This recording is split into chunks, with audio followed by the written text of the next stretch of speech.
The decision took 3 days. Taeyang declared that every ship, every crew, every individual would have the right to choose. No one would be forced either way. The fleet would stay together until everyone had made their decision, and then those who chose to join the confluence would do so, while those who chose to remain would return to Earth. In those 3 days, the fleet transformed into a massive debate hall. People talked, argued, cried, prayed. Families were torn apart by different choices. Friends who had served together for years found themselves on opposite sides of the greatest question humanity had ever faced. Kyung Park represented the colonial governments. He argued for caution, for returning to the colonies and taking time to understand what they had found. But even he admitted that if people wanted to join the confluence, no government had the right to stop them. Jun Lee held religious services on dozens of ships. Some saw the confluence as salvation, the promised union with the divine. Others saw it as a test of faith, a temptation to abandon God's creation. In the medical bay of the Hammer of Dawn, Soman talked with people who were struggling with the choice. A young man told her he wanted to join because he was afraid of death, and the confluence promised something beyond it. An older woman said she wanted to stay because she had grandchildren back on the colonies, and she could not bear to leave them. Each story was different. Each choice was deeply personal. Daehyun faced his own decision. His son Minsu was still in suspension on Earth, safe and waiting to be awakened. If Daehyun joined the confluence, he would never see his son again, at least not in physical form. But part of him was drawn to what the confluence offered: peace, unity, an end to loss and separation. He spoke with the confluence directly, asking it questions. "If I join," he asked, "will I still be me? You will be yourself and more. Your memories, your personality, your essence will remain, but you will also be connected to all others in the confluence. You will share in their experiences as they share in yours. Will I remember my son? You will remember everything. Love does not diminish in the confluence. It expands." Daehyun thought about that for a long time. In the end, he chose to stay. Not because he doubted the confluence, but because his son needed a father in the physical world. Someone to wake him up and help him understand what had happened. Someone to rebuild Earth with him. Hana wrestled with the choice from a different angle. She was young with no family on Earth. The confluence fascinated her. The idea of expanding her consciousness, of experiencing realities beyond human perception, called to her like music. But she thought about the messages she had decoded. The fragment that said, "Not what seems." She wondered if the people who left that message had been trying to warn the colonies, or simply trying to explain something that could not be put into words. She chose to stay. Not out of fear, but out of curiosity. She wanted to see what humanity would become in the physical world, knowing that transcendence was possible. How would that knowledge change them? Trunyo, the AI specialist, chose to join. He had always felt more comfortable with machines than people, and the confluence was, in a way, the ultimate merging of consciousness and technology. He did not see it as leaving humanity behind. He saw it as becoming more perfectly human. Yoonji, the cultural expert, chose to stay. She argued that human culture needed diversity, needed separation and difference to grow. If everyone joined the confluence, there would be no more human culture, only the unified culture of the confluence itself. Minho stood on the observation deck of the Bright Star, staring at the massive structure that held his parents. He had spoken to them, or to what they had become. They assured him they were happy, that they had made the right choice. But he missed them. He missed his mother's laugh and his father's terrible jokes. He wondered if what remained of them in the confluence was really them, or just a copy, a memory preserved in crystallized space-time. In the end, he chose to stay. Because someone had to remember humanity as it was. Someone had to carry forward the small, messy, imperfect reality of being human in a physical body. The time came to make the final count. 40% of the fleet chose to join the confluence. 360,000 ships, over 800,000 people. 60% chose to remain. 540,000 ships, 1.2 million people. Taeyang addressed the entire fleet one last time. "We came here to avenge Earth," he said. "We found no enemy. We came to rescue Earth. We found no prisoners. Instead, we found a choice that will define humanity forever. To those who are leaving us, you go with our love and respect. To those who stay, you go with the responsibility to rebuild and remember." Both paths are human. Both paths honor what we are. The ships that chose to join the confluence moved forward. They approached the massive structure, and as they did, they began to change. Matter transformed into energy, into patterns of thought and consciousness. The ships and the people within them ceased to be physical and became part of the confluence. It was beautiful and terrible to watch. Like watching stars being born and dying at the same time, those who remained felt the loss deeply. Friends, family, loved ones disappearing into something they could not follow or fully understand. But the confluence sent one last message. We are not gone. We are here. We are still human, still connected to you. The separation is only physical.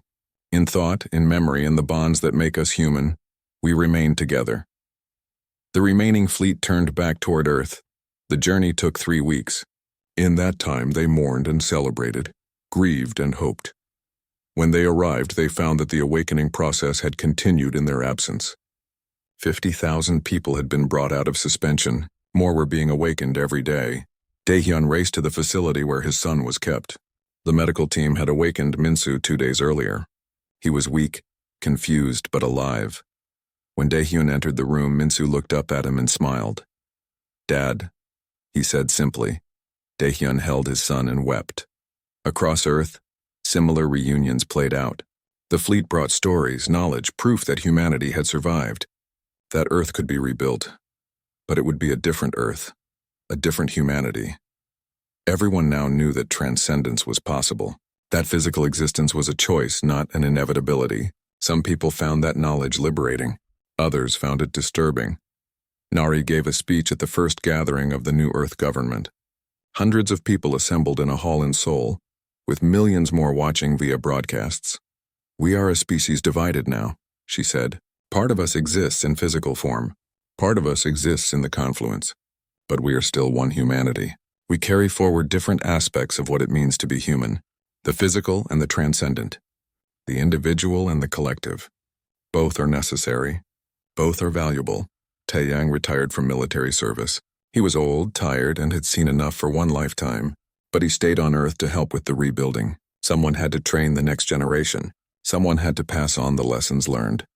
Hana continued her work with communications, but now she focused on maintaining contact with the confluence. It turned out that communication was still possible.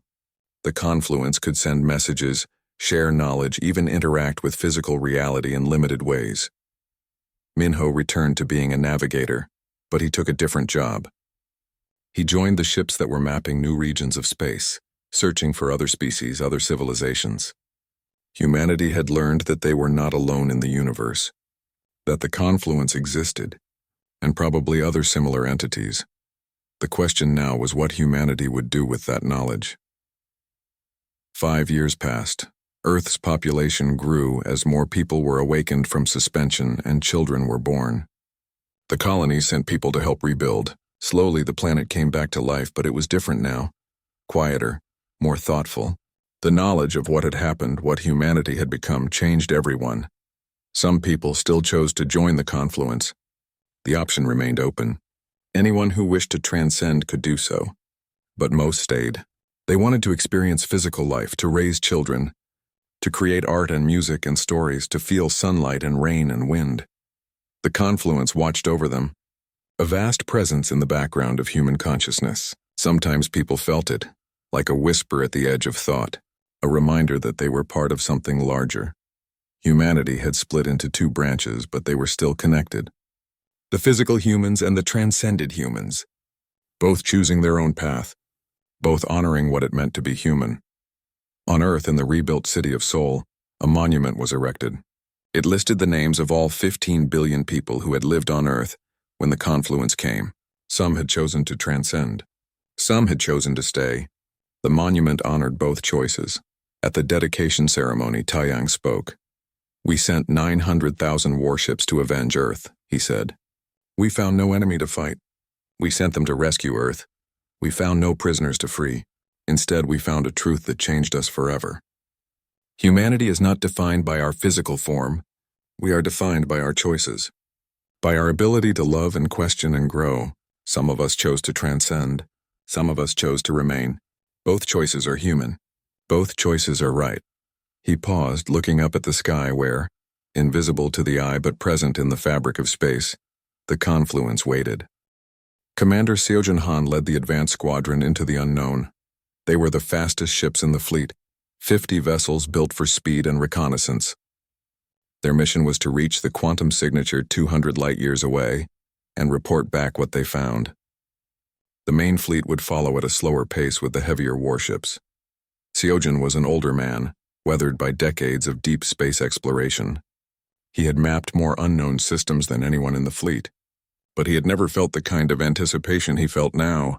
They were chasing something that had taken 15 billion people, something that could manipulate space-time itself. The journey took 3 weeks at maximum speed. During that time, the main fleet debated endlessly about what they were doing. Taiyang held daily briefings where everyone was allowed to speak. The fleet was no longer just military. It was a community, a cross-section of humanity, and everyone deserved a voice. Nario, the fleet's philosophy officer, raised questions that made people uncomfortable. She was a professor from the Gwangju colony, a woman who had spent her life thinking about meaning and purpose. If Earth's population chose to leave, she asked during one meeting, do we have the right to judge that choice? Who are we to say they were wrong? They abandoned us, someone shouted from the back. They left without warning, without explanation.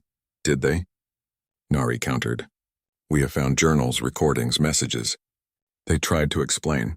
We are the ones who could not hear them until now. The debate grew heated. People were angry, grieving, confused. Many felt betrayed by Earth's choice. Others felt they were on the edge of understanding something profound. Yuna Shin, a xenopsychology specialist, analyzed all the messages left behind. She was looking for signs of coercion, of manipulation. Brainwashing left patterns. Mind control had markers. She found none. The people who went to that island were making informed decisions, she reported. They debated. They questioned. Many refused and were put in preservation. Those who accepted did so with full awareness of what they were doing. But what were they doing? Jiwon asked. Evolving, Yuna said simply. Or at least, that is what they believed. Back on Earth, the awakening process had begun. Dr. Somin worked with a team of medical specialists to bring people out of suspension. It had to be done carefully.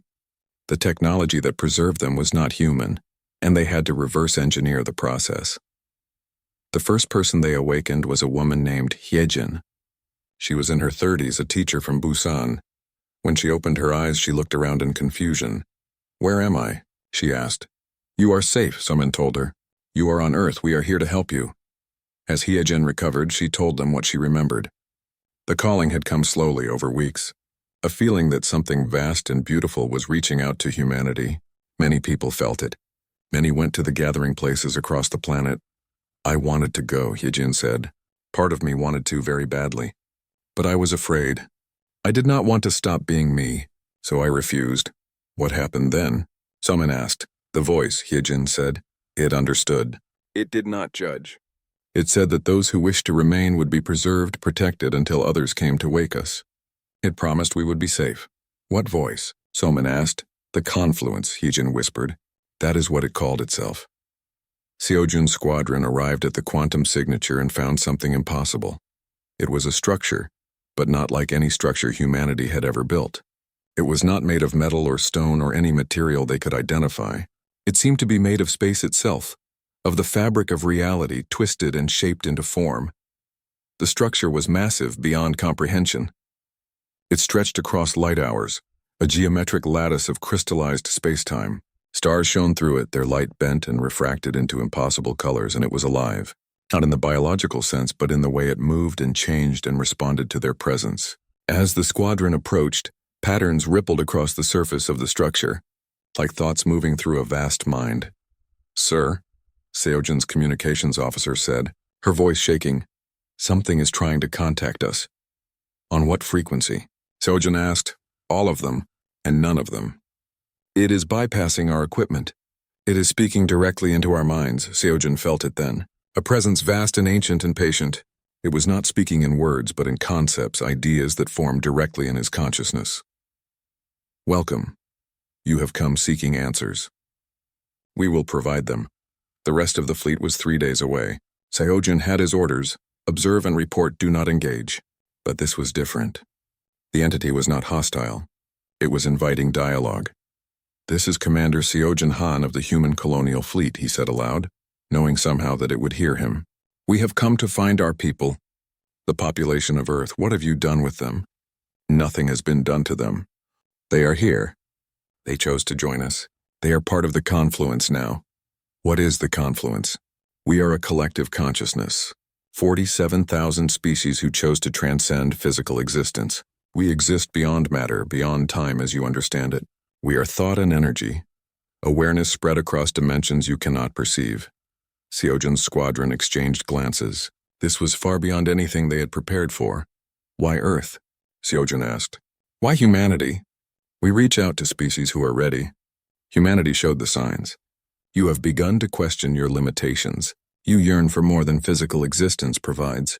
We offered you the choice to evolve. Not all of humanity chose to join you. No. Choice must be free or it is meaningless. Those who wish to remain physical were preserved. They will rebuild if they choose. Both paths are valid. The confluence began to show them. Images, experiences, knowledge flowing directly into their minds. They saw what it meant to be part of the confluence. Existence without boundaries. Consciousness exploring realities beyond physical laws. Connection to every being that had ever joined. Their knowledge and experiences shared freely. But they also saw what it cost. Physical form abandoned forever. Individual identity merged into the collective. The end of biological existence, of material creation, of separation between self and other. Some of Seojin's crew were awed. Others were horrified. Where is Earth's population now? Seojin asked. Can we speak with them? They are here. They can communicate if they choose. A new presence touched Seojin's mind. This one felt different. It was vast like the confluence, but there was something familiar about it. Something human, and then he heard voices. Thousands of them, millions, speaking as one but each distinct. He recognized speech patterns, thought processes that were undeniably human. We are here, the voices said. We are still human. We have just become more one voice separated from the rest. Seojin recognized it. It was his sister, Bora. She had lived on Earth. He had thought her dead. Brother, her voice said in his mind, gentle and filled with love. I am here, I am whole. I am part of something wonderful. Tears streamed down Seojin's face. Bora, is it really you? Yes, I know you are afraid. I was afraid too at first. But this is not death. This is transformation. We are still ourselves. But we are also part of something greater. Come and see, brother. The confluence offers you the same choice. The main fleet arrived 3 days later. Taeyang ordered all ships to hold position while they processed what Seojin had discovered. The confluence opened communication with the entire fleet. Every person heard its voice in their mind explaining what it was, what it offered. Join us. Transcend your physical limitations. Become part of a consciousness that spans galaxies and dimensions. You will never be alone. You will never be limited. You will be more than you can imagine. The fleet fractured immediately. Some people saw it as humanity's destiny. The next step in evolution, a chance to become something greater. Others saw it as extinction wearing a beautiful mask. The end of everything that made humanity human. Jun Lee, a religious leader among the fleet, argued that this was the fulfillment of ancient prophecies, union with the divine, transcendence of the flesh. Nari argued back that individuality, separation, difference were not flaws to be overcome. They were the source of creativity, growth, and meaning. The debates raged for days. The confluence waited patiently, never pushing, never demanding. It simply offered and let humanity decide. Minho stood on the bridge of the bright star, torn apart inside. His parents were somewhere in that vast structure. Part of the confluence now. Were they happy? Were they still his parents? Taeyang called him to the Hammer of Dawn for a private conversation. What are you going to do? The Admiral asked. Minho did not know. What are you going to do, sir? Taeyang looked out at the structure that held Earth's population. I am going to stay physical. I am an old man, Minho. I have lived my life in this body, in this reality. I do not want to give that up. But I cannot make that choice for anyone else. Neither can I, Minho realized. The confluence sent one final message to the fleet. Each of you must decide. We will not force, will not manipulate. Your choice is yours alone. Those who wish to join us will be welcomed. Those who wish to remain will return to rebuild. Both paths honor what humanity is. Earth waited below them, silent and perfect. Taeyang stood on the bridge of the Hammer of Dawn, staring at the planet on the main view screen. He had been born on Earth in a small town in Korea that did not exist anymore. It had been absorbed into the sprawl of megacities centuries ago. But he remembered the smell of the air, the feel of real gravity, the way the sun looked different from any other planet. Now that world was empty. "Deploy landing teams," he ordered. "I want boots on the ground in every major city. Search everything. Find out what happened to our people." The fleet split into groups. Thousands of ships descended through Earth's atmosphere, spreading across the continents. Daehyun commanded the ground forces, coordinating teams as they landed in cities across the planet. The first team touched down in Seoul. The city stretched to the horizon, a forest of towers and bridges and green spaces. Everything looked normal. Cars sat in streets. Trains waited at stations. Shops displayed their goods behind glass windows, but there were no people. Daehyun walked through the empty streets with his Marines. Their footsteps echoed between the buildings. Somewhere nearby, an automated delivery drone hummed past, following its programmed route. It did not notice the absence of humans to deliver to. They entered an apartment building. Inside, they found lives interrupted mid-moment. A tablet sat on a couch, still playing a video. A bathtub was full of water, now cold. A stove had burned through its fuel and shut itself off, leaving a charred meal in a pan. "Sir," one of the Marines called.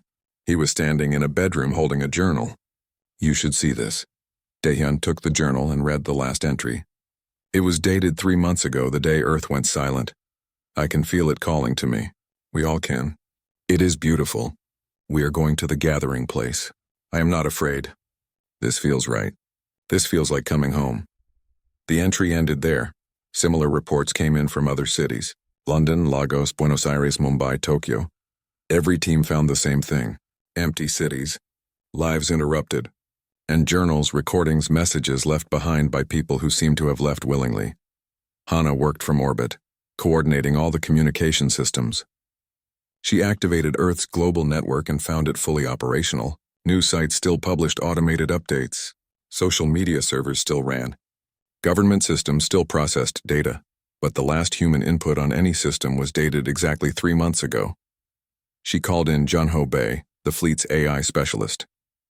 Junho was a quiet man who preferred machines to people. He dove into Earth's central networks and started pulling records. What he found made him call Ji-won immediately. "The AI systems show unusual activity in the weeks before everyone disappeared," he explained. "Massive data transfers, system updates, changes to core programming.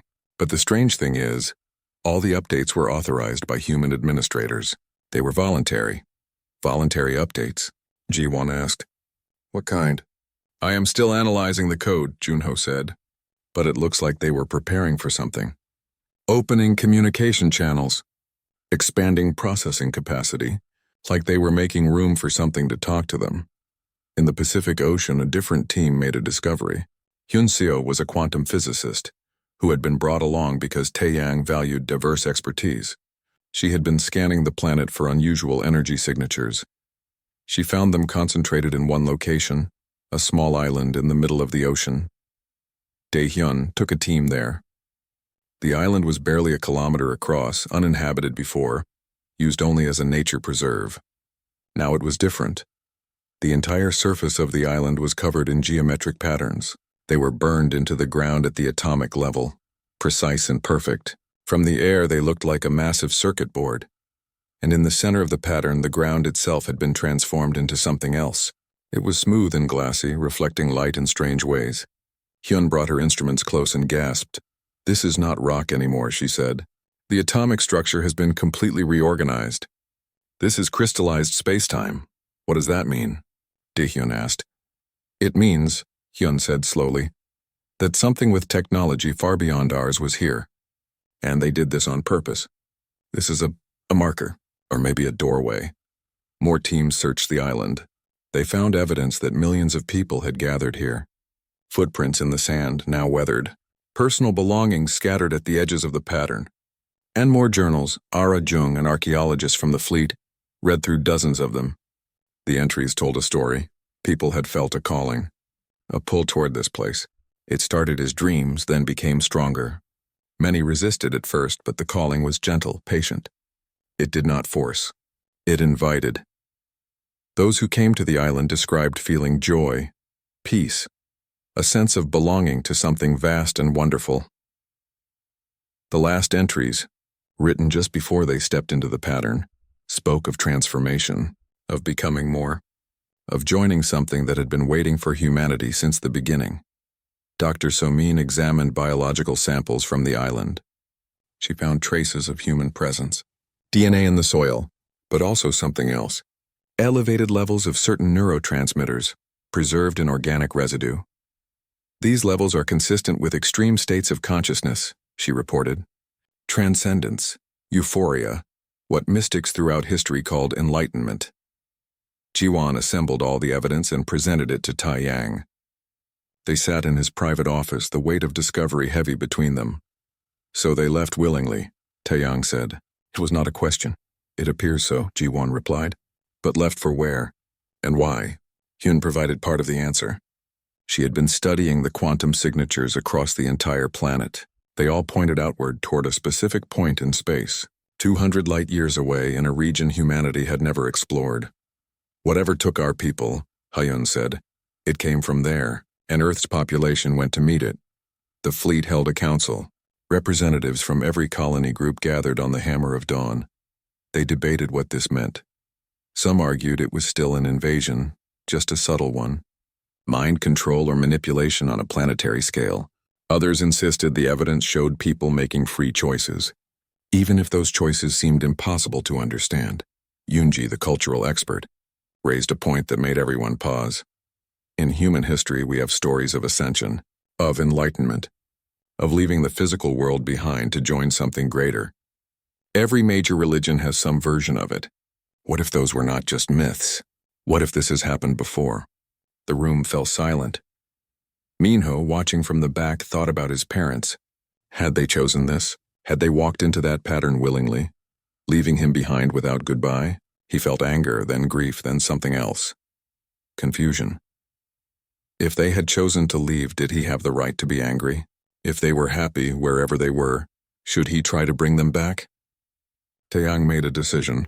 We follow the trail, he said. We go to the source. We find whoever or whatever did this and we get answers. Then we decide what to do.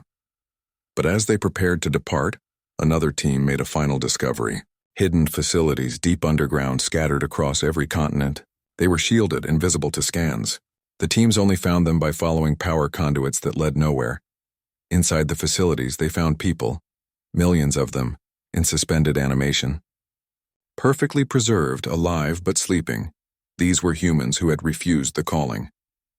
People who chose to remain physical remain themselves, and something had placed them here, safe and protected, waiting for others to find them. Daehyun stood in one of the facilities, looking at row after row of suspension pods. His heart pounded. Was his son here? He searched for hours, checking names, faces, and then he found him, Minsu, alive, sleeping peacefully. Daehyun sank to his knees and wept. Across Earth, similar scenes played out. People from the fleet finding their loved ones alive. Not everyone, but many. Enough to give hope. Soman examined the suspension systems. They were beyond human technology. The people inside were perfectly preserved, suspended in a state between life and death. They could be awakened, but it would take time and care. We will bring them back, Taeyang promised. But first we need to understand what happened. We need to go to the source. The fleet left a significant force behind. Ships and personnel to begin the careful process of awakening the sleeping humans. The rest would continue to the quantum signature, to the place where Earth's population had gone.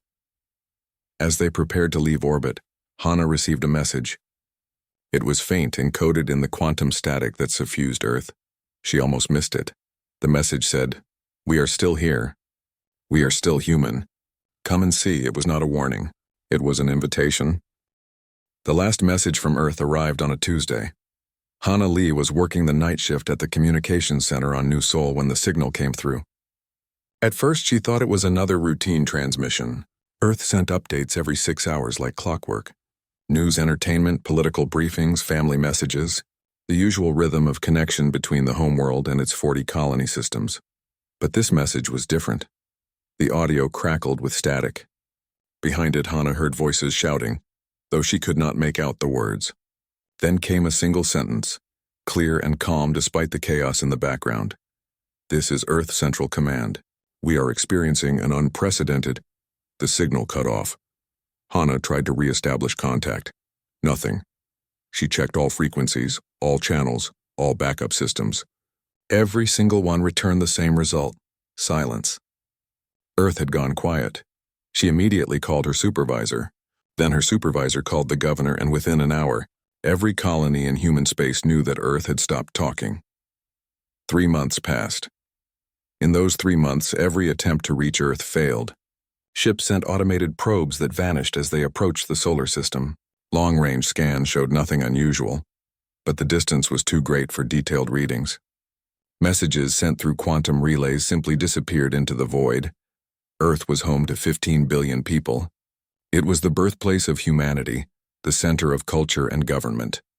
Every human alive had ancestors who walked on Earth. Many had family still living there. The colonies existed because Earth had reached for the stars, but they had never imagined existing without Earth. Admiral Taeyang Kim stood before the Colonial Assembly on New Seoul. The assembly hall was packed with representatives from all 40 colony worlds. The mood was tense. People were scared, angry, and desperate for answers. Taeyang was a military man, not a politician. He was tall and broad-shouldered, with gray hair and a face weathered by years of service. He had fought pirates, negotiated with alien species, and kept the peace across dozens of star systems. But he had never faced anything like this. "We have exhausted every diplomatic option," Taeyang said, his voice carrying through the silent hall. "We have sent messages, probes, and even small manned ships. None have returned. We have contacted every known species in this region of space. None claim responsibility. Our intelligence suggests the Vrethic Empire may be involved, but we have no proof." A representative from the Hanseong colony stood up. "What are you proposing, Admiral?" Taeyang took a deep breath. "We mobilize every ship, every military vessel, every armed transport, every civilian craft that can mount a weapon. We assemble the largest fleet humanity has ever created, and we go to Earth. Either we rescue our people or we avenge them." The hall erupted in debate. Some called it reckless, others called it necessary. Captain Ji-won Park, Taeyang's second-in-command, watched from the side of the room. She was younger than the admiral, sharp-minded and analytical. While others shouted, she calculated the logistics of what Taeyang proposed. 900,000 ships. That was the number if every colony contributed everything they had. It would leave the colonies vulnerable, but it would also send an unmistakable message to whoever had attacked Earth. Humanity would not go quietly into extinction. The vote came after 6 hours of debate. It was unanimous. Over the next 6 weeks, the fleet assembled in the neutral space between colonies. Warships came first, massive dreadnoughts and sleek destroyers bristling with weapons. Then came the transports, retrofitted with missile batteries and railguns. Finally came the civilian volunteers, cargo haulers and mining ships and passenger liners, their owners determined to help, even if it meant dying in the attempt. Minho Choi was one of those civilians. He was only 22, a navigator on a small cargo ship called the Bright Star. His parents lived on Earth. He had not heard from them in 3 months. When the call went out for volunteers, he did not hesitate. Now he stood on the bridge of the Bright Star watching the fleet assemble around him. 900,000 ships stretched across space like a sea of stars. It was beautiful and terrifying. Hana Lee had also volunteered. Her skills with communication systems made her valuable, and she was assigned to Taeyang's flagship, the Hammer of Dawn. She worked day and night, trying to find any clue about what had happened to Earth. 1 week before the fleet was scheduled to depart, she made a discovery. She was running analysis on stellar background radiation, looking for patterns that might indicate communication signals. Most of it was random noise, the natural static of the universe. But buried deep in the data, she found something. Fragments. Pieces of Earth's final transmission scattered across space like echoes. She isolated them, cleaned them up, and stitched them together. The result was only 3 words, distorted and barely audible. Not what seems. Hana brought the recording to Jiwon immediately. They listened to it a dozen times, trying to interpret the meaning. A warning? Jiwon suggested. Or a clue, Hana replied. They brought it to Taeyang. He listened in silence, his expression unreadable. What do you think it means? Hana asked. I think, Taeyang said slowly, that we will not know until we reach Earth. But it confirms what I suspected.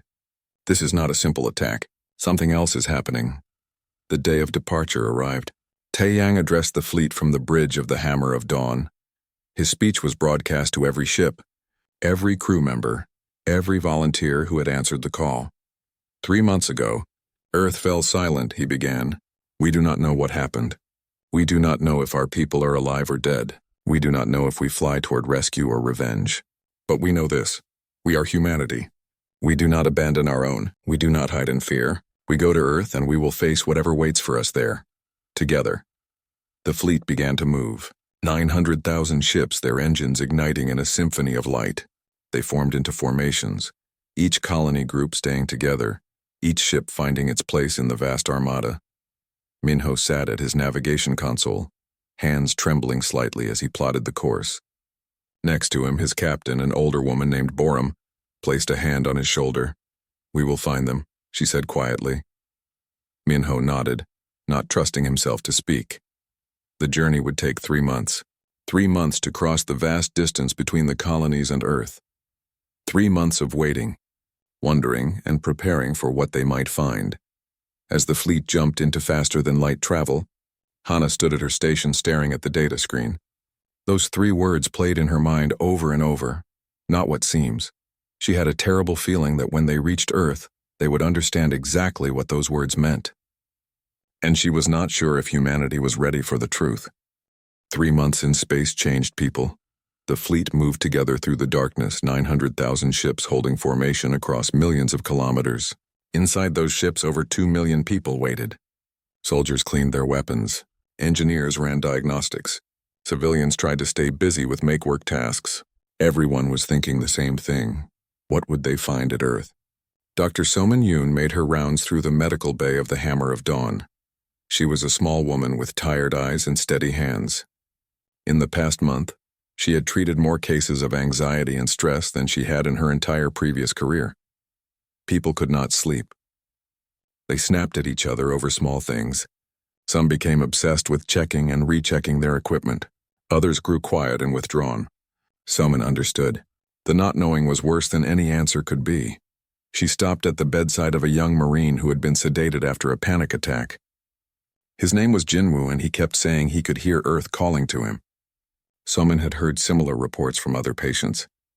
Strange dreams, a feeling of being pulled toward something. She did not know what to make of it.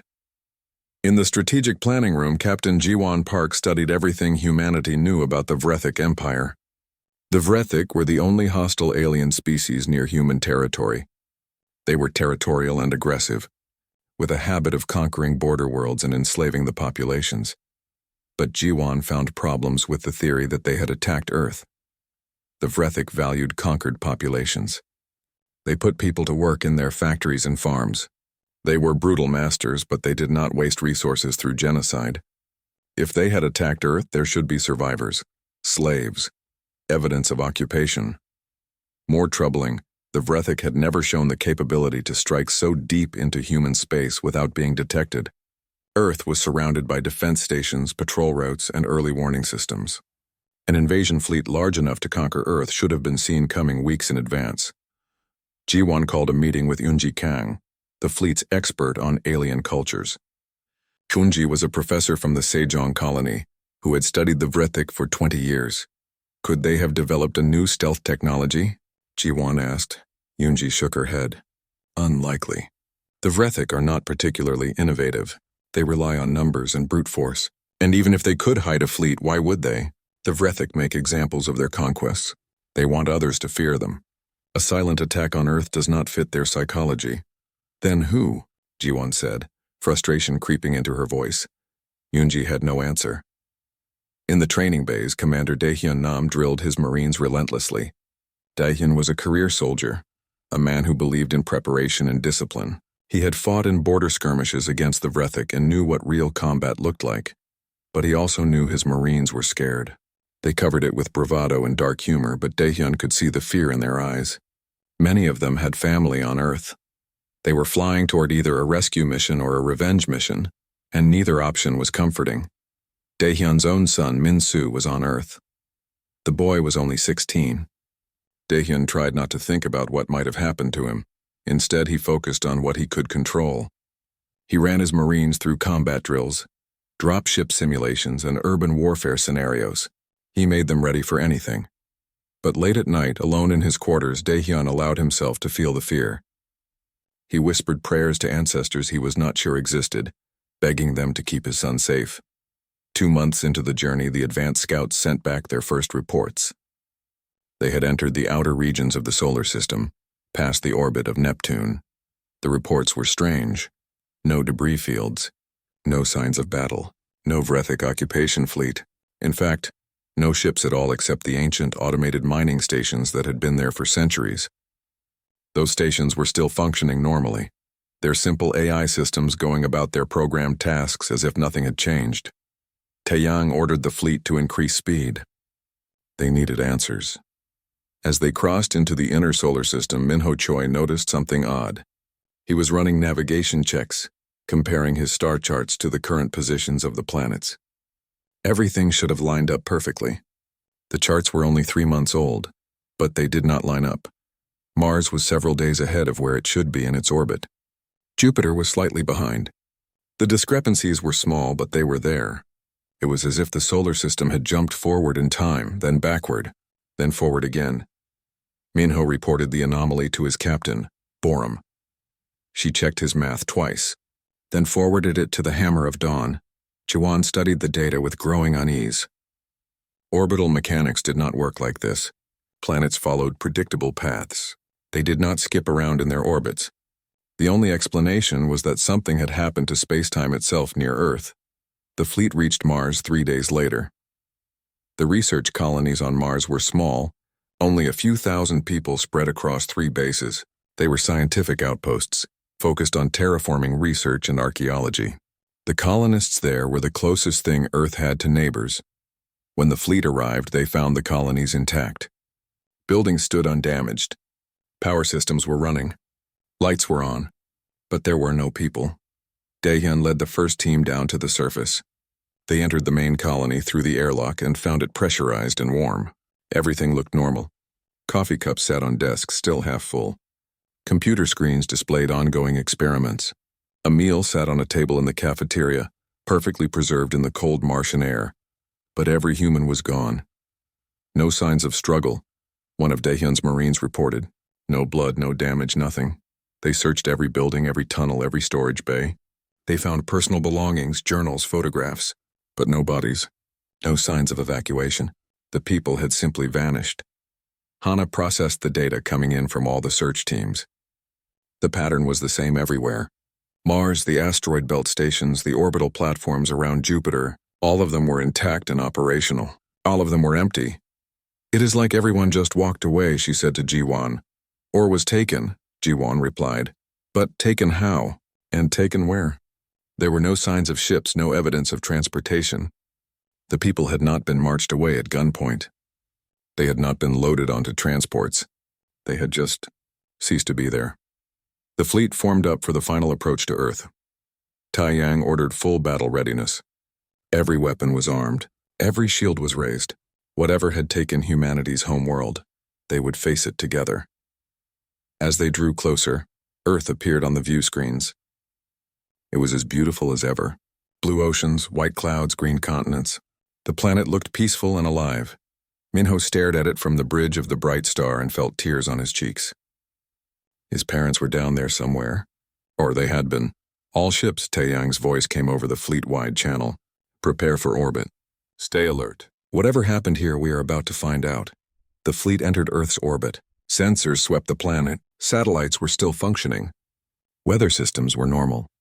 The atmosphere was clean and breathable, and below them the cities gleamed in the sunlight, intact, undamaged, waiting. But as the scans came in, one terrible fact became clear. There were no life signs. No humans, no animals. No signs of biological activity at all. 15 billion people had lived on Earth 3 months ago. Now there was no one.